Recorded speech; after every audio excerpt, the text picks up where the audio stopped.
Hello everyone, and welcome back to Input Left's Pokemon Diamond Randomizer Nuzlocke. I'm your favorite co-host on this channel.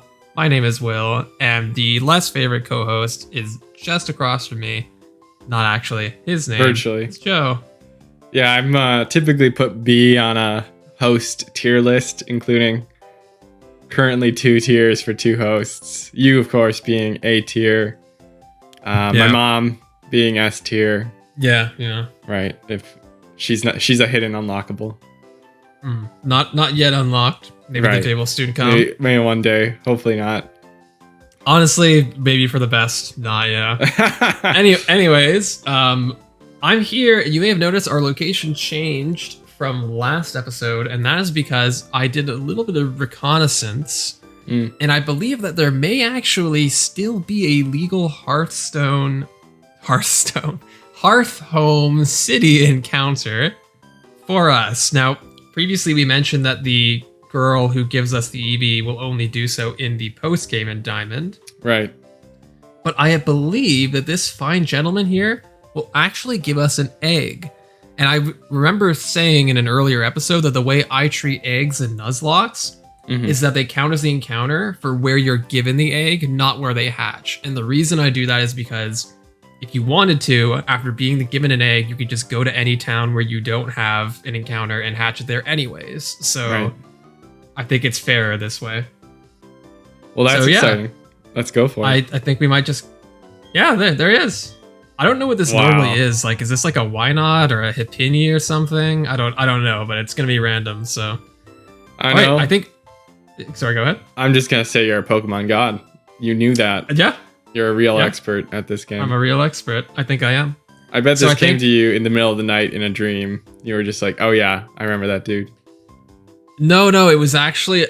this is kind of hilarious. I was watching some other video where somebody was playing the game and they managed to like get this egg, I think sort of accidentally. And I was like, oh my god, there's an egg here in Diamond and Pearl? Yeah, it's kind of crazy because like nobody plays Diamond and Pearl. They always play Platinum. So the chances of me seeing that are extremely slim. I don't know if this guy is here in Platinum, by the way. So are you going to fast forward? Yeah, I think we're going to hatch this off screen. We'll just do a little cut here, and then we'll cut to when the egg hatches. So see you guys in a bit. Oh, okay. Are you still recording your audio? Yeah, of course. Okay, great. Still recording. Yeah. All right. Let's do it. What do we got? 5 years later.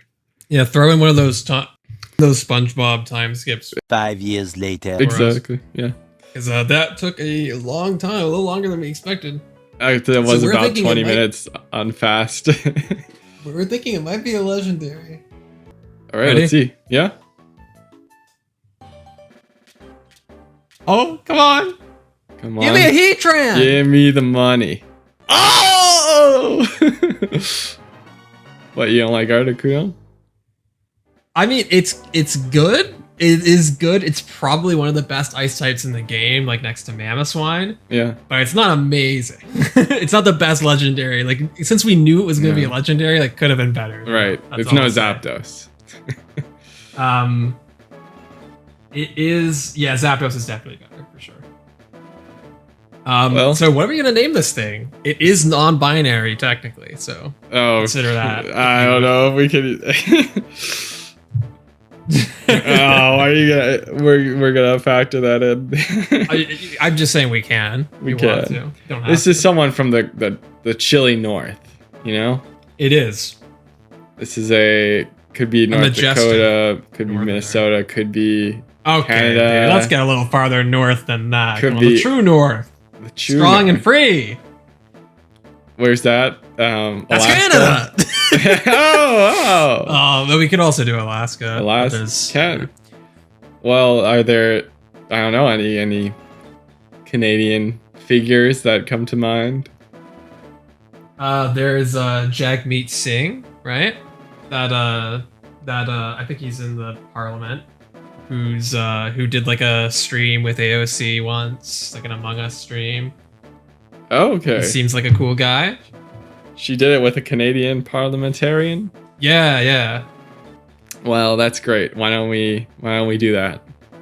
All right, let me just look up his name quickly to make sure I'm not misspelling it. I'm pretty sure I know though. Jag.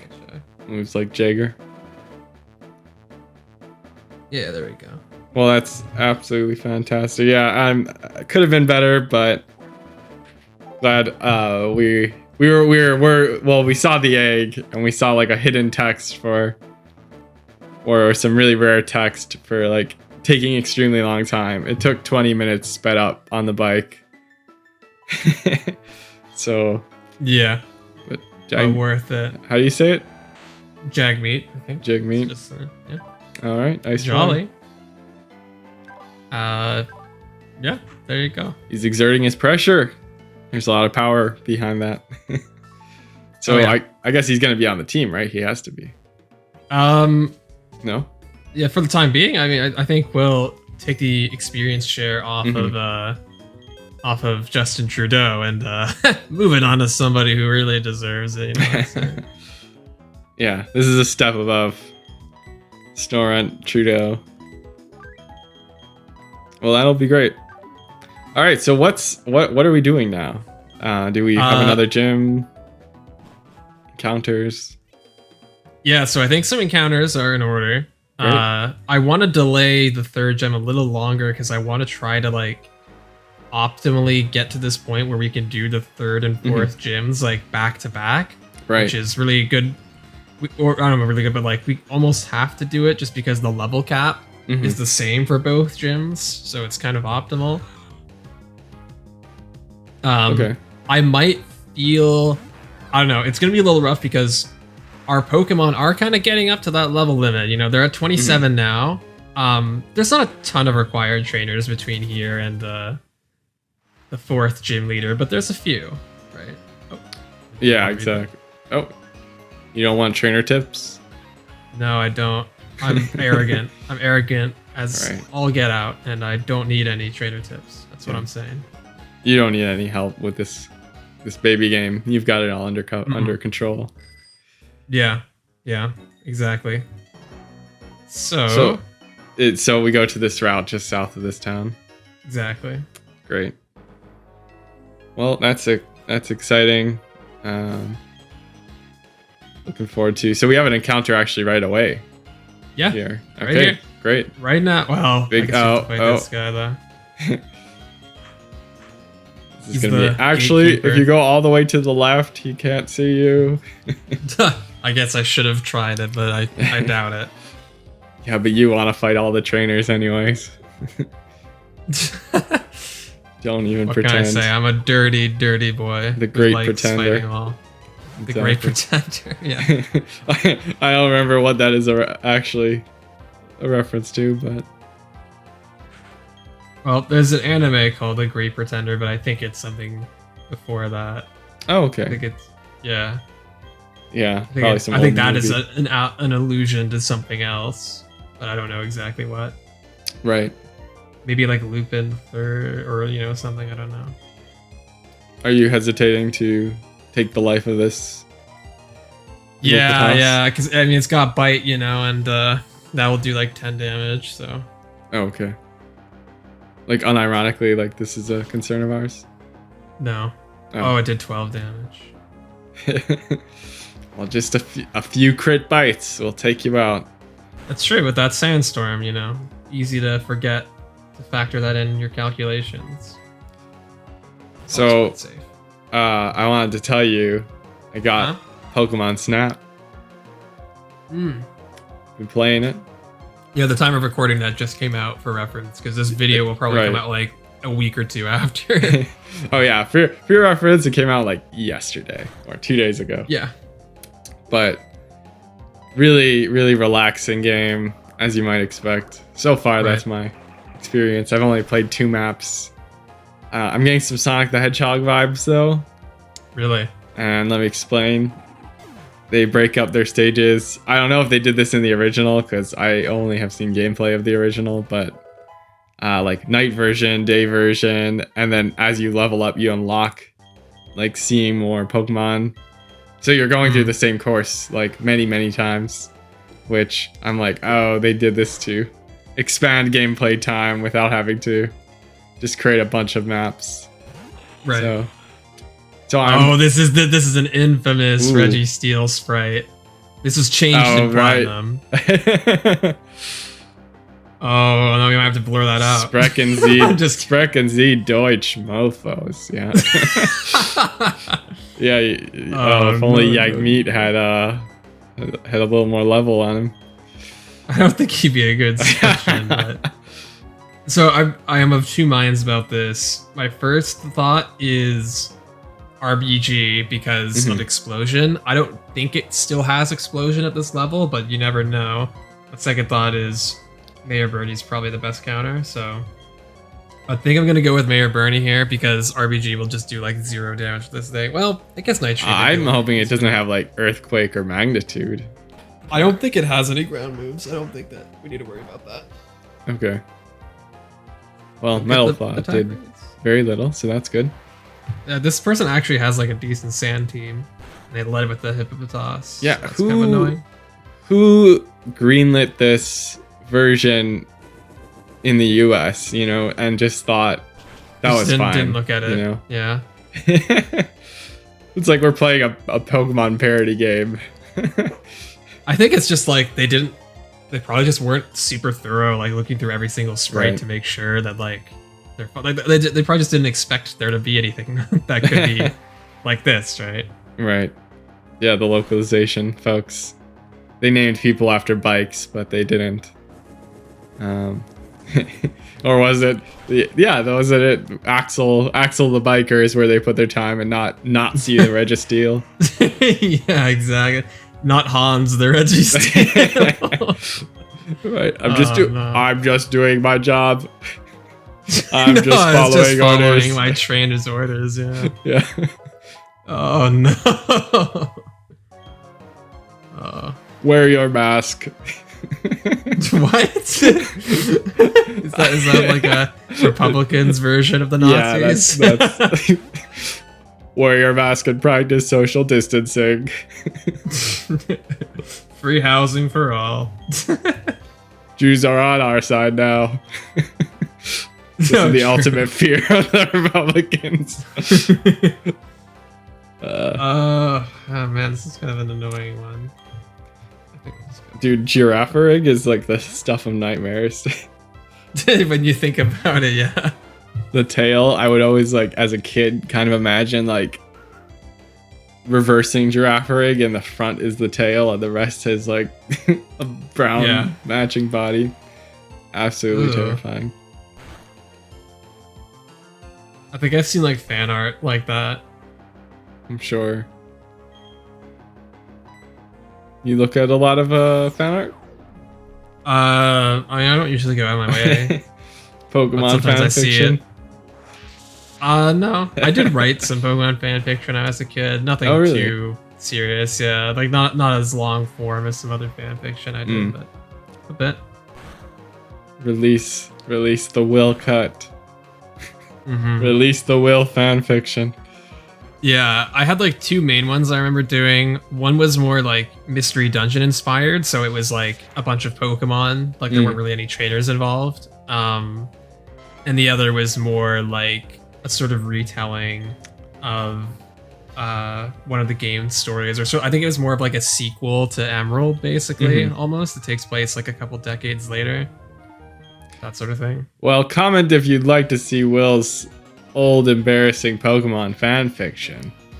And if I don't even know if I could find it if I went looking for it, because I don't like, maybe I saved it to an old like computer of mine, in which case I probably wouldn't be able to find it anyways. Maybe it's online somewhere still, because I did post some of this to some places, but I don't know if those websites are still up and running, frankly. So yeah, maybe it's on the Ninja Kiwi forums. It's not there. No. I only put my Bloons Tower Defense fanfiction there. By the way, if you're watching this and you remember the life and death of the Super Monkey, that was me. Yeah, I bet you have fans in the watching this right now who read that. That would be an extremely unlikely intersection considering how small the channel is right now. But it was like, you know, for a forum of a few hundred regular users, it was pretty popular. All right. I believe you. I mean, I've read it because you said it. You read a little fragment of it, though, right? Yeah. I read what you Which sent part? me. Which part did I send to you? Probably just the most beginning? recent stuff. Yeah. I don't know. I don't know if I would have sent you the earliest stuff Mm. because it was kind of cringe. The earlier things. Right. You know, I am a firm believer that like fan fiction is a really helpful way for aspiring writers to get better at writing. Mm-hmm. And I really felt as though the quality of my writing, even just writing like fan fiction like that, definitely improved over time. Like I spent like a couple of years on and off writing that, and it definitely got better. Well, that's I've since great. written actual books. Oh! Are you serious? Are you serious? See Kyle. This is our encounter. Oh, really? Oh, Yeah. no. Well, Oh my god, there's only what do we Dude, possibly I name know. this thing? well, let's see if we even catch it first. No. We do have a Oh, master no. ball, though. If Do we we, need to. do we use the master ball on this ball? Well, I mean, it's a powerful Pokemon. Mm. If we need to, I think we do. It's Oh!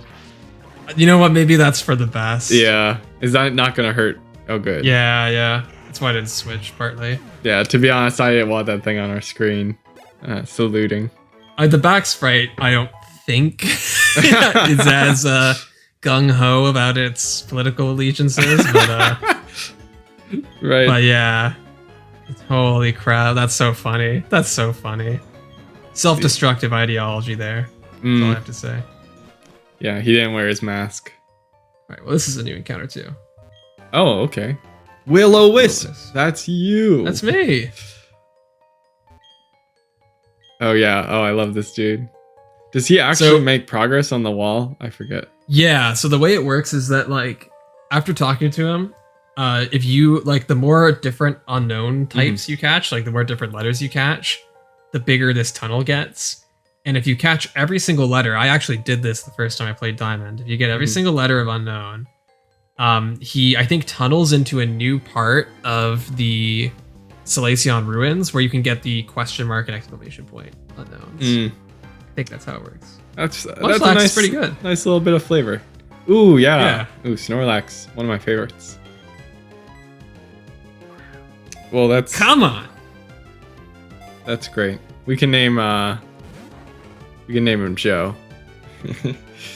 Sleepy Joe. Oh, who's actually the New Jersey guy? Okay. Which New Jersey guy? Chris Christie. Oh, yeah, maybe. Maybe Chris Christie with his Oreos. I feel like. Wait, what about his Oreos? Don't you remember? Wasn't that Trump making fun of Chris Christie's weight? Like, which is the ultimate irony, right? Because Trump is not a healthy guy. So like, oh, don't worry, Chris. Like, we got your Oreos. When did he say that? I don't remember. You don't. Okay, let me look. Was this during up. the campaign or was it after he became president? This was in his campaign. It wasn't on the debate stage, surely. No. This was after I think he already fell in line. Right. Okay.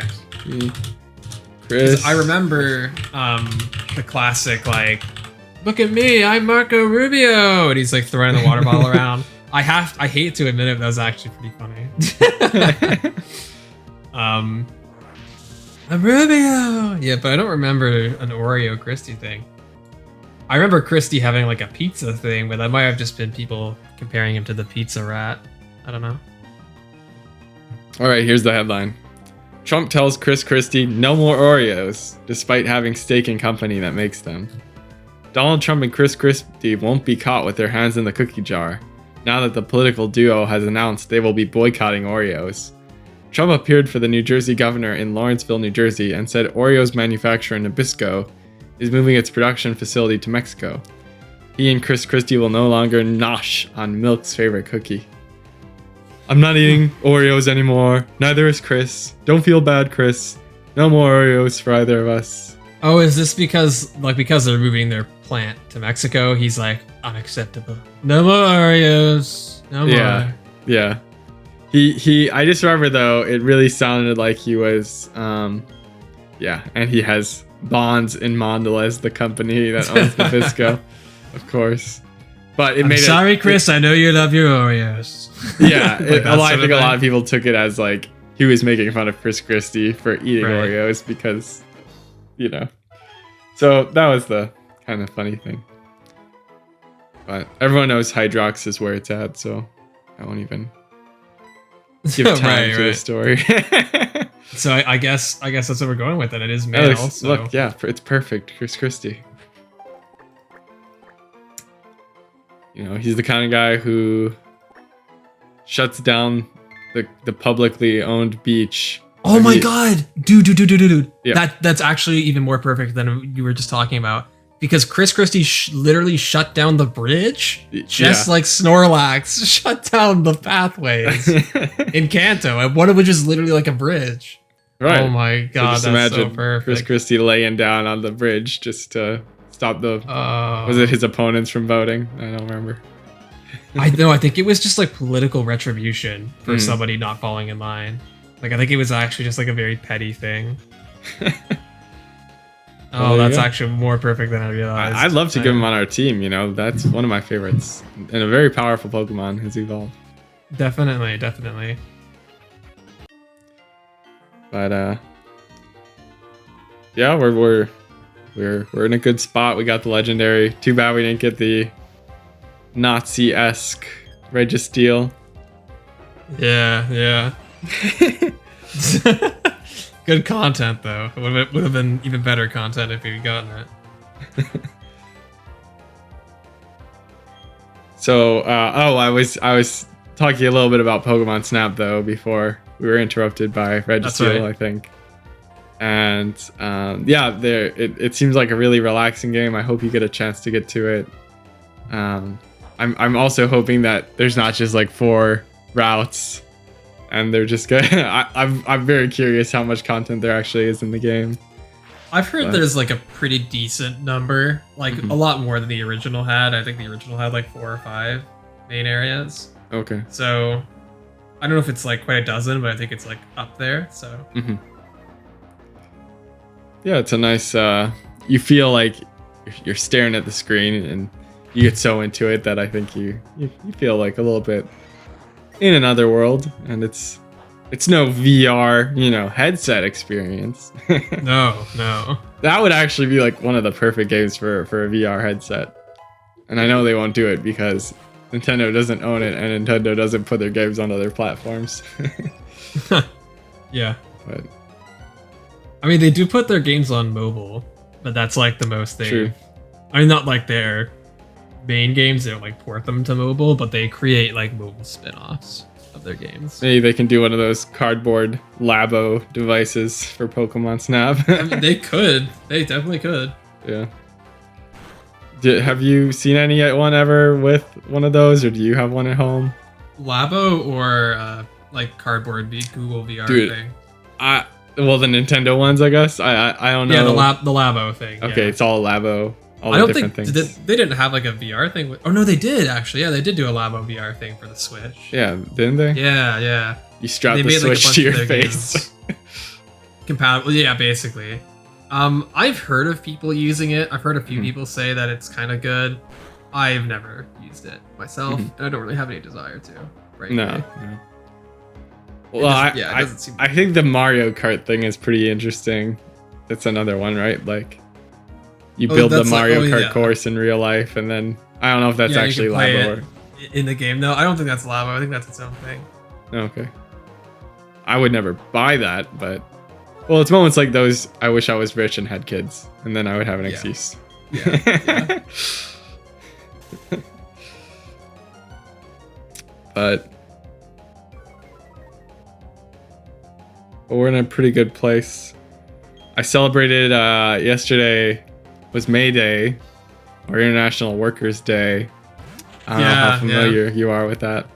I'm a bit familiar with it, yeah. I know it's over here. It's actually like celebrated every year with some pretty big events for some reason. Well, in Chicago, it's also gotta be huge in Chicago because that's where International Workers' Day was started, I believe. Yeah, I think so. Yeah. With the original, our forefathers, you know, and four ancestors, the original socialist workers of the US. But Yeah, I don't know if you know that a lot of the history of the union movement is so deeply connected to the city of Chicago. Yeah. Yeah. No, I'm aware for sure that weren't like meatpacking unions like a huge thing back in the earlier 1900s. What was that book? That book The about Jungle. Yeah, The Jungle. By That was Upton about Sinclair, Chicago. I believe. Yeah, specifically about the meatpacking industry in Chicago because, as I think a lot of people who live here know, Chicago is like the meatpacking capital of the world for a long time. Huge meat industry here and extremely unsanitary, extremely dangerous for its workers. All right. And Upton Sinclair's book called The Jungle was basically just like a giant expose saying like, this is how you're getting your meat. There are human body parts in your meat because these machines are chopping off their workers like limbs and fingers. Right? Like it's legitimately disgusting. Yeah. We've made some improvements, notably not as many as you might have thought. Right. But it has gotten better as a result of that book. I was gonna say, I think and the a workers' big reason movements that followed. probably resonated was all the people who thought, wait a minute, I'm eating human fingers and arms, and Yeah.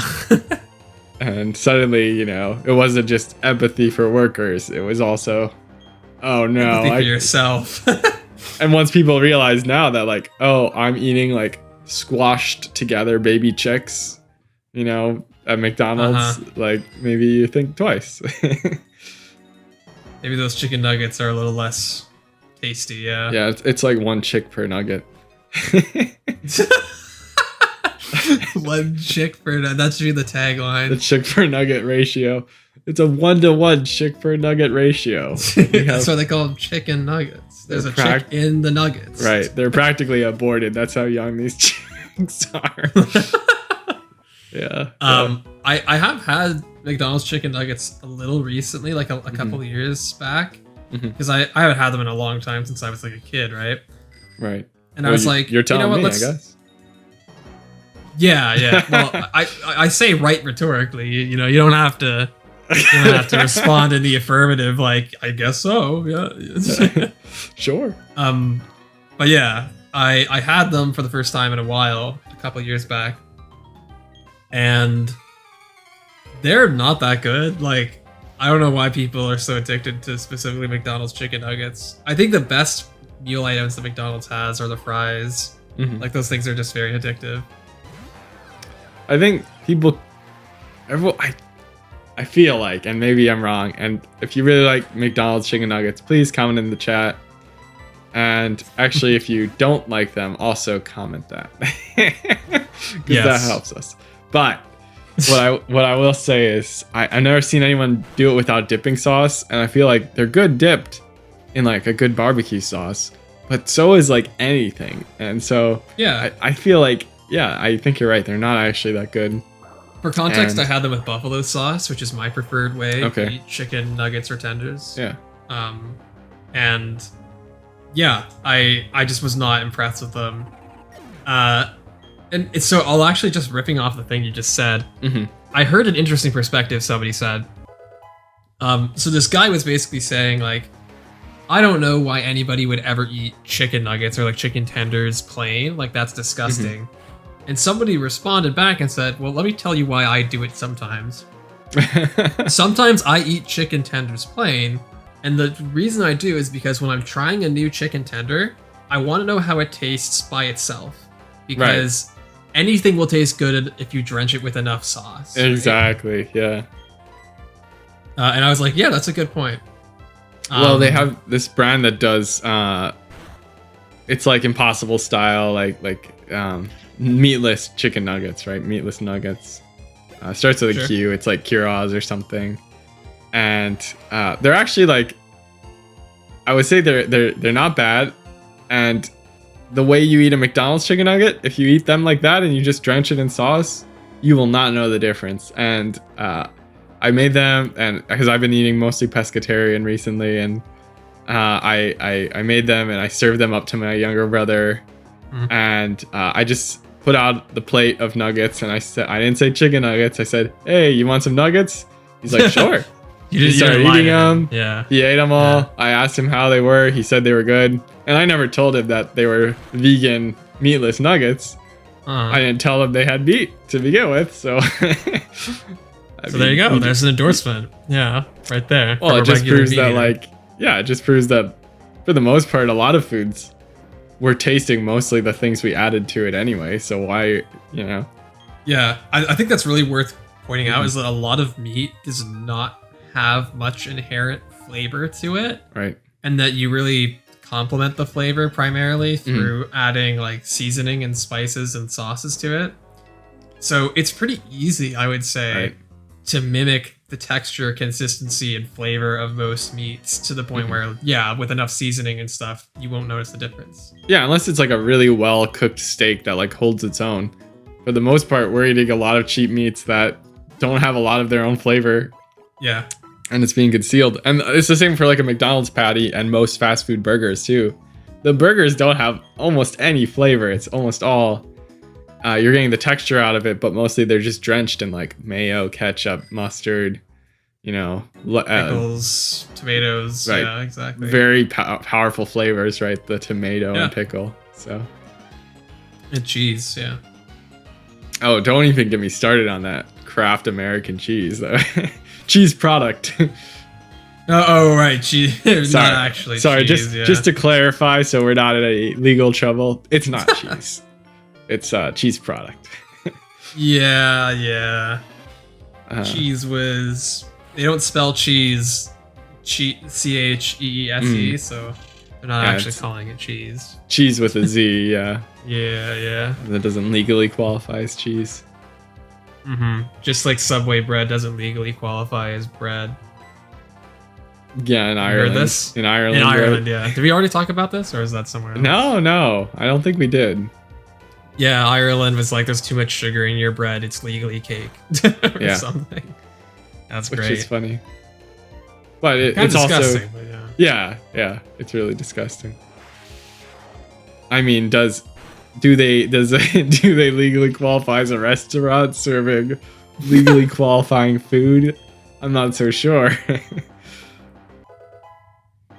That's a good point. Subway's it sort of calls it all into question, doesn't it? Let me say, sometimes I like just a good old toasted 6-inch Subway tuna. I understand what I'm eating, and I understand that it's not actually good for me, and it's probably not that good tasting either, but at the end of the day... Yeah, I mean, that's the thing, right? I feel the same way about generally the meatball marinara. Is what I will occasionally indulge myself with one of those from Subway. Oh, yeah. Well, they got the steak sandwich, too. Somebody's brought up this point once about like really successful fast food places like McDonald's and why they keep pulling people back to them, even though they're like objectively not healthy and they don't really taste all that good or like natural. And the point is that they brought up is that you're not really going to McDonald's because you want a good burger. You're going because you want McDonald's. Right. Because McDonald's food, like McDonald's burgers don't really taste like most other burgers. They taste unique. And that's what they want. They want to offer you a unique experience you can only get at McDonald's. Yes, yeah. That's how they compete with places that offer higher quality food. They're not actually competing with like good burgers and good places. They're on their own because it's such a unique flavor and experience. Yeah. So I think you're right. I think you got that. I think you're onto something here. Yeah. Did you hear about have you heard about the McDonald's training game? I think you told me about it actually when we were hanging out a couple months ago. Yeah. The DS thing. Yeah, it's a long lost DS Nintendo training game. Very fascinating. But I like that there's a meme about it within their community of people playing this uploaded long lost training game. One of the menu items, they have like a simulation of how to make each item. And one of them mysteriously does not include the step to wash your hands like the rest of them do. Conspicuously absent, yeah. Right. It was like in the McRib or whatever, like something kind of niche. Yeah. Yeah, like no, you don't have to wash your hands for that one. Yeah, that one. I mean, if people are ordering a McRib, they don't care if you wash your hands. Exactly. They're not coming there for the. No one goes to McDonald's for the sanitary reasons. I mean, I think that's probably the last reason I would go to McDonald's. right. I've heard so many horror stories about like from former McDonald's employees about like other employees like never washing their hands, like taking bites out of the food as they're making it, dropping it on the floor, and then just like picking it back up and putting it into whatever like container, you know, Spitting. Yeah. Well, I think this could be a good place to end this first episode. You think? I think you're right. Of the first sesh episode of the day. Yeah. All right. Okay. Tune in next time. Like, subscribe, dislike, write an angry, mean comment. Do whatever you'd like to be engaging with this video. We'll take it all. We'll take it all. We're not picky. See you next time. All right. See you guys.